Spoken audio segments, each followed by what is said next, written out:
I'm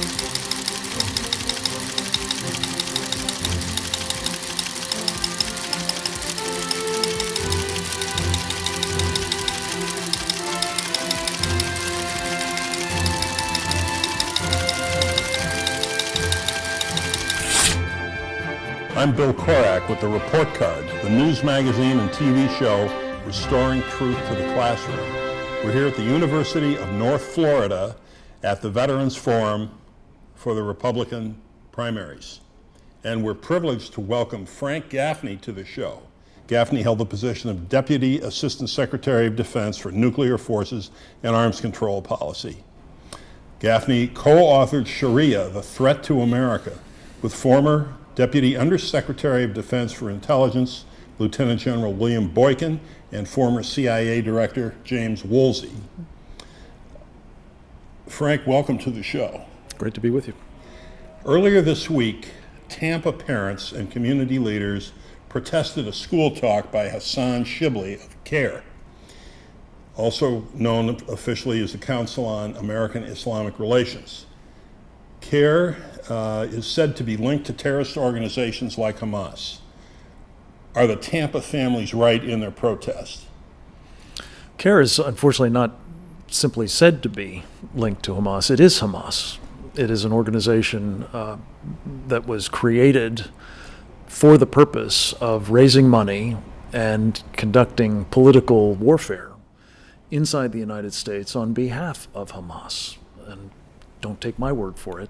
That was what was established in federal court as a result of wiretaps that the FBI obtained when the group known as the Islamic Association of Palestine, a Muslim Brotherhood Front organization at the time, back in 1993, decided to create CAIR.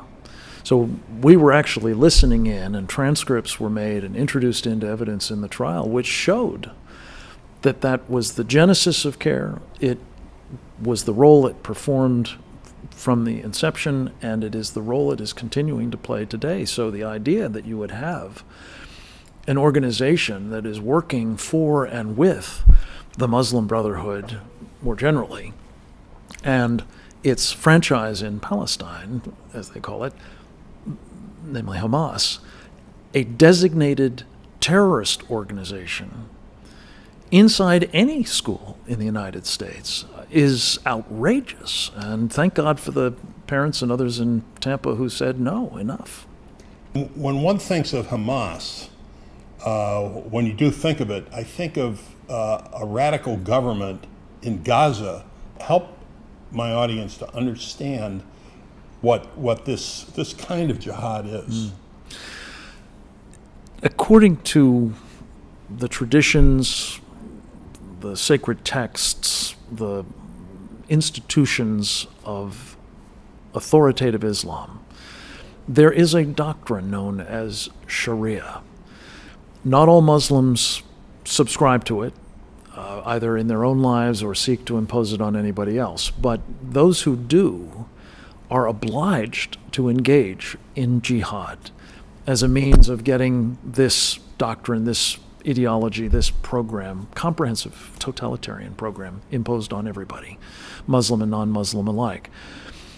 As a result, according to those traditions and interpretations and so on, jihad in the practice of Muhammad is supposed to be about violence, because that's the most efficient way to terrify people and force them to submit to your dictates. But there's also the practice of jihad of the word, the jihad of the book. That means that you use other techniques where they're appropriate to try to accomplish the same end. And the Muslim Brotherhood, most especially, and organizations like CAIR associated with it, are at the moment in what is best described as the pre-violent phase of jihad, but working inexorably according to a phased plan, which again we know about from a federal court case, the Holy Land Foundation trial, towards the moment when The day 0 hour, as they call it, is at hand, and they will use violence to destroy the government. Is it then reasonable to assume that jihad would target schools? Jihad of this kind, this so-called civilization jihad, is targeting literally every aspect of our government and our civil society, including our financial sector, including our media, including mosques, of course, including interfaith, entities, including our various penal institutions and law enforcement agencies and intelligence agencies and so on. But yes, absolutely positively, schools are a very important target for this effort. William Saxton of the Citizens for National Security claims 23 textbooks in the state of Florida have Islamic bias. We're aware of what's going on in Tampa. We covered the school board conference. Is this going on anywhere else in America? It's going on everywhere, I think, in America. Some places it's more pronounced than others, but some places people are fighting it, as they were in Tampa. I'm hopeful that the more people are made aware of what's being done, you'll see it fought more aggressively across the country. But yes, I'm hearing reports from Michigan, from California, from Georgia, from, of course, here in Florida, and elsewhere, where people, many cases parents, some cases teachers, are worrying about what's happening to their children, to their students, and starting to try to get their heads around what this Sharia business is and what the jihad is that flows from it, including the effort to indoctrinate us into thinking that we have no choice but to submit. What are law enforcement agencies like the FBI doing about this? With respect to schools, I don't think they're doing anything about it. More generally, I'm afraid, the law enforcement agencies like the FBI, the intelligence community, the government writ large, has largely, I have to say, been blinded to the nature of this problem. To give you one example, and it's a particularly egregious one, and it's fairly recent. The Department of Homeland Security has recently issued guidelines for training of law enforcement personnel, intelligence personnel, military personnel, and the like, in what's the nature of the enemy, in what they call countering violent extremism. Unfortunately, those guidelines were dictated by a Homeland Security Department advisory committee that has 10 Muslim brothers on it. And the guidelines, just quickly, the guidelines tell those various agencies, if you wish to use federal funds for training, you have to have both the trainers and their materials vetted by community leaders, by whom they mean Muslim Brotherhood operatives like CAIR. This is a little bit shocking, because when the 9/11 Commission bipartisan committee issued their report, they mentioned violent Islamic jihad at least 18 times in the executive summary. That was back, I guess, in 2002. What is that position of that now? It's 2004, I think, is when their final report came out. And the use of terms like jihad and Muslim and Islam and Sharia and so on occurred hundreds of times throughout the body of their report. And what has happened to that? Well, some of these Muslim Brotherhood Front organizations, some of these community leaders, came to the government and complained that they were being offended by the use of such terms.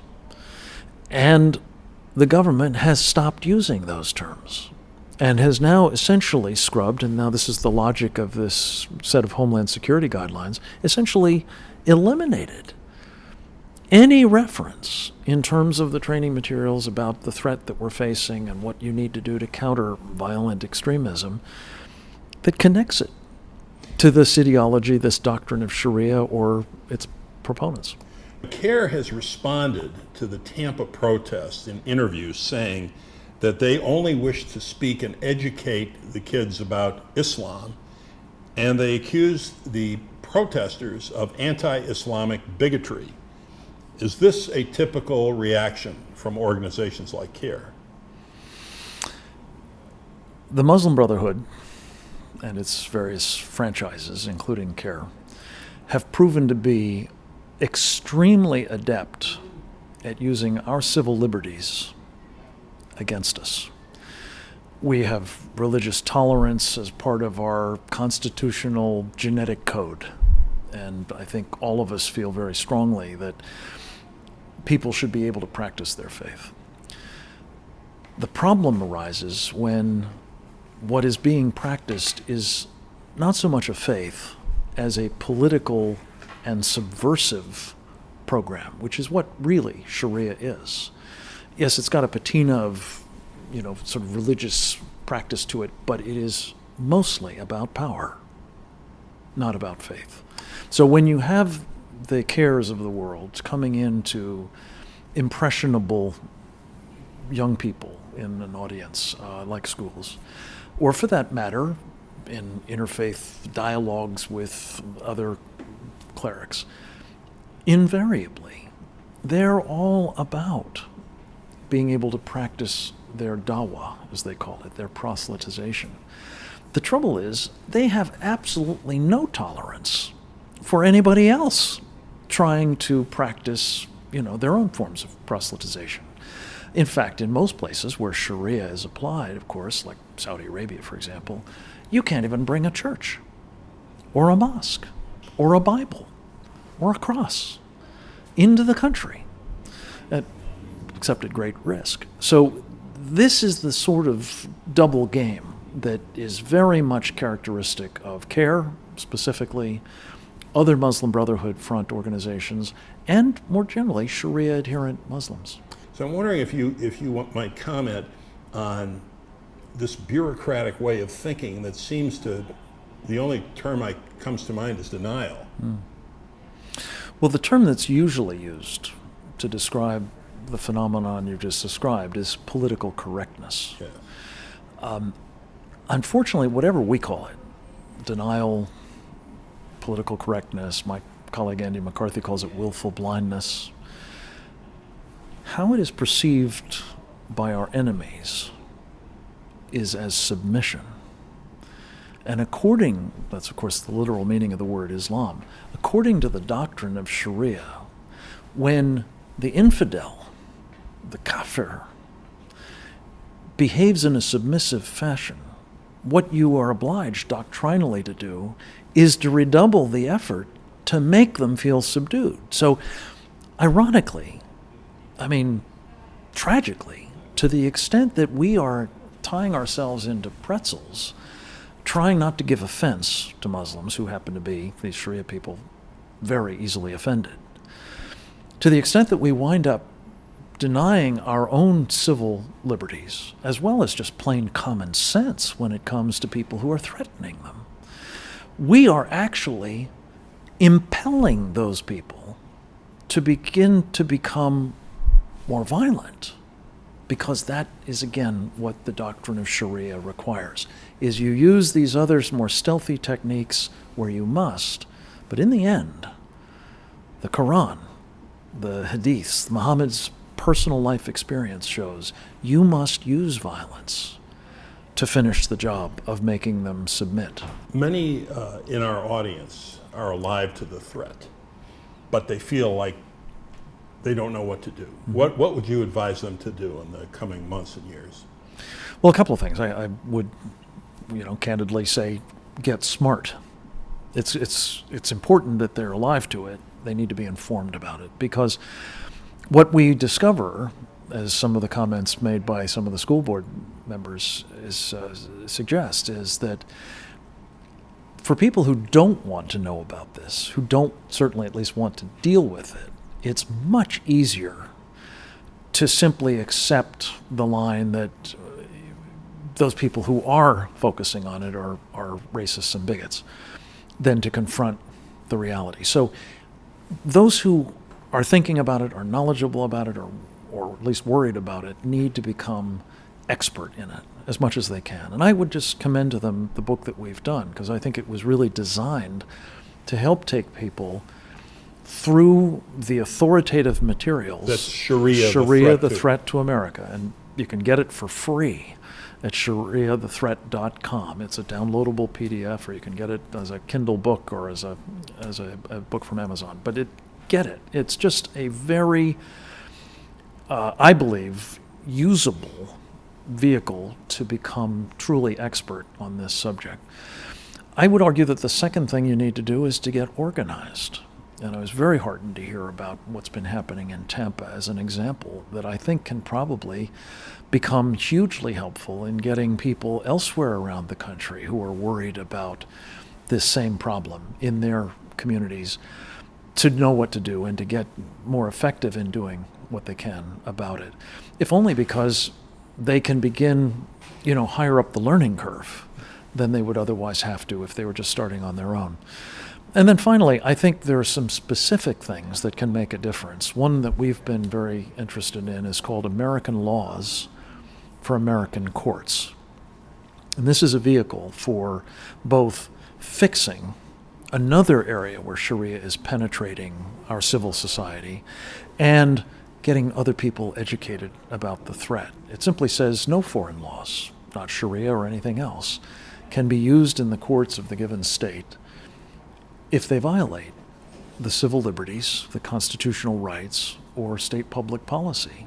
And that's an eminently sensible thing, and the Muslim Brotherhood is horrified at its success so far in 3 states, and in about 20 others it's now under consideration. So we hope that that's another thing that people can get behind. So get Sharia, the threat to America, get smart, get organized. You bet. Thanks so much, Frank. And get involved. And get involved. Right. Thanks so much. My pleasure, Bill. Thank you. Outstanding.